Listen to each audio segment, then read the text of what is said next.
Now I would like to invite a third person on stage who is going to talk to us about yet another different aspect. Brecht Getz from HOWEST University. Brecht is a lecturer and a Microsoft Most Valuable Professional on XNA.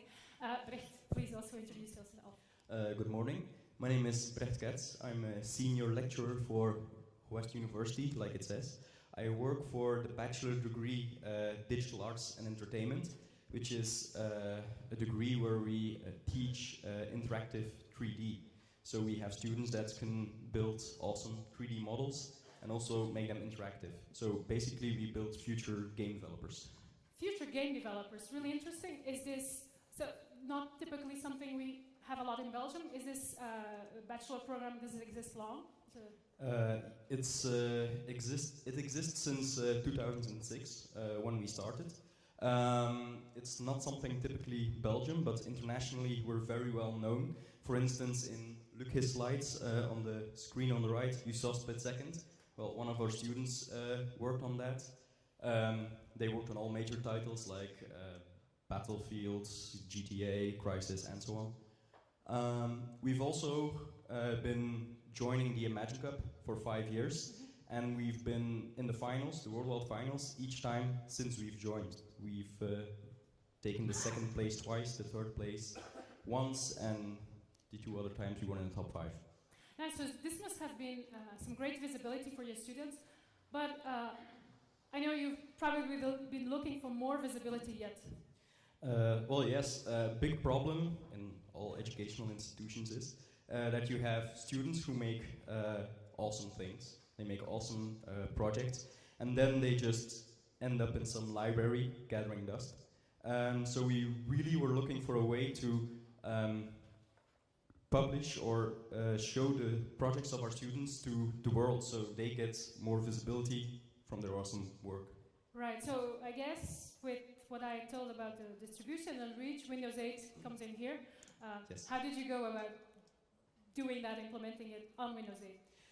Well, we started with a test case. We took 5 games from students, which were from the Imagine Cup, and they were built in XNA. XNA is a framework by Microsoft, which enables you to build games in C# for Windows Phone 7, Xbox 360, and the Windows 7 platform. So Sorry, the desktop. Yeah, the desktop. Normal desktop. Windows 7 desktop. So we took those 5 games and we ported them to Windows 8 using Monogame. We started at the end of September, I think the last week of September, and they were available by GA. So really, really close, because, you know, like end of September was the deadline already for most. So what were the main challenges you encountered when migrating and using Monogame in this case? Well, Monogame is an open source implementation of XNA, so coding for Monogame is pretty much the same as for XNA, but it's open source, which also means that it isn't finished.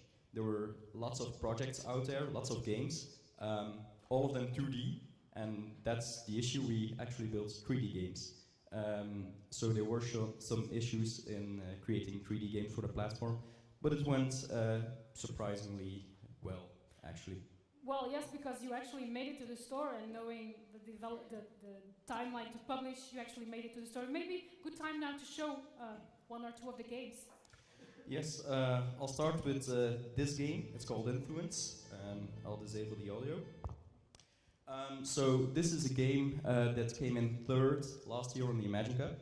It's a 3D game. You can already see it in the menu. One problem here was that when we started, Monogame didn't support 3D, so we actually had to use a development branch, which was pretty high risk. But now all is supported since we thoroughly tested it. So this is an example of such a game. It's actually a 3D puzzle game. It was built for PC, so mouse and keyboard. So one thing we needed to do was change the way of input. So you tap the screen, you can move, you can zoom in, zoom out, and so on. It's actually a puzzle game where you have to remove all the red from your scene. So it's very basic: red, bad, green, good. You can place green orbs, and then you can run a simulation. Oops. There you do. Then you can run a simulation, and if it's succeeded, then you can go to the next level. And the goal is to remove all the red orbs. So here the complexity was actually integrating all the Windows 8 stuff, the touch, because all apps have to support touch, and of course the integration with charms. Come on. Yeah, so the integration with the charms. So these are the students who actually built the game. Can I show another game? Yes, yes, please. Because you have several, so yeah. This was one of the games. This is also a game we did our students did for Imagine Cup. It's a different game, as it's actually with 3D movement and so on. The game is about you have to concentrate and not talk. It's really hard with one hand, so I'll just move first and do something. Normally you play this one with two hands? Yeah, you play it with 2 hands. So it's a game where you have to spread energy, green energy, through your game. The problem with the movement was me with one hand. So here the difficulties in the game was the animations, actually, because monogame supports animations, but there was a bug in it, so it didn't run on your GPU graphics card. So we had to re-implement that, so all the animations run on the CPU instead of the GPU. So yeah, these are 2 examples of the games that were ported by second-year students in about 3 weeks after their classes, because we really didn't give them any time during their classes. So it went pretty good. So these made it to the launch. Congratulations on that, especially on such a short time period. Now, what are there any learnings from any results that you can share about this process and about the first weeks in the store? Well, yes, and that's one big benefit. If students make projects which they don't release, it's just another project.